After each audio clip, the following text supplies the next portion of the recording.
You've spent years mastering the architecture. You know your system is robust, scalable, and technically flawless. Your CTO agrees. They are the guardians of the code purity, the heroes of the technical deep dive. But when you walk into that boardroom facing the CEO, the ultimate decision maker, you realize the painful truth. Your technical brilliance, unless translated, is just expensive jargon. Your CTO wins the engineering battle, but unfortunately, it's not always your job to secure the final signature. The gap between technically brilliant and financially indispensable is where deals die, and that gap exists entirely in language. The temptation is always to prove the technical superiority. Our microservices architecture handles load balancing across distributed nodes, guaranteeing sub-50 millisecond latency. And what does the CEO hear? Expensive words. Maybe it's fast, sure. They are not buying infrastructure resilience. They are buying market stability, customer retention, and the ability to weather a competitor's sudden attack. They don't care that you used Kubernetes. They care that your solution ensures their revenue stream doesn't choke during peak usage times, and that scaling up to handle unexpected viral growth is seamless, not a panicked scramble requiring emergency patching. So how do you bridge that chasm? You must become the ultimate translator. Stop selling components and start selling consequences. Instead of saying we use proprietary API gateway management, try this.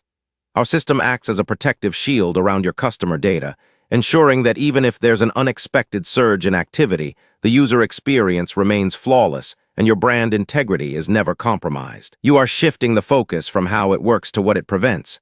You are moving from features into fortified outcomes. Think of yourself as the strategist, not just the engineer who found a cool trick. The CEO's language is not the technical lexicon. It is financial velocity, market share expansion, operational efficiency, and risk mitigation. When they ask about integration complexity, they are not asking how many endpoints you hit. They are asking, how quickly can we stop wasting money on legacy systems and start making money with yours? If you respond with a detailed integration workflow diagram, you've lost. You must answer in terms of time to value. Cut the weeds and get straight to the garden. We integrate into your existing workflow in under 90 days, allowing you to begin recouping sunk costs immediately. Consider the difference between scalability and future-proofing. Scalability sounds like a technical feature. Future-proofing speaks directly to the CEO's deepest fear, obsolescence. When you say your system is scalable, they might nod politely and move on. But when you confidently state that the architecture is future-proofed against unforeseen industry shifts, regulatory changes, or competitor launches without requiring a complete overhaul, you are speaking directly to their P&L statement. You are essentially saying, this investment protects your company against the next decade of market unpredictability. If your technical solution involves advanced security protocols, don't just rattle off compliance checklists. Frame it as competitive advantage. Don't say, we adhere to ISO 27001 standards. Say, our security posture is designed not merely to meet compliance baselines, but to act as a moat around your intellectual property. It ensures that while competitors are scrambling to patch vulnerabilities, you maintain uninterrupted operational focus and client trust. You aren't selling a certificate. You are selling peace of mind, quantified into dollar signs lost or gained. And when the inevitable deep dive into technical debt or architectural constraints arises, resist the urge to defend the code itself. Instead, pivot back to the business implication of your design choices. If they question why a particular module was designed in a specific way, don't defend the design pattern. Explain how that pattern directly facilitates faster time to market for their next product line, or enables a specific new revenue stream they didn't know they had.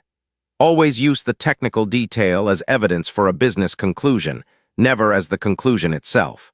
The ultimate skill is the ability to filter, to take a truly complex, magnificent machine under the hood and present only the essential controls on the dashboard. The CEO doesn't need to know about asynchronous processing queues or database sharding strategies.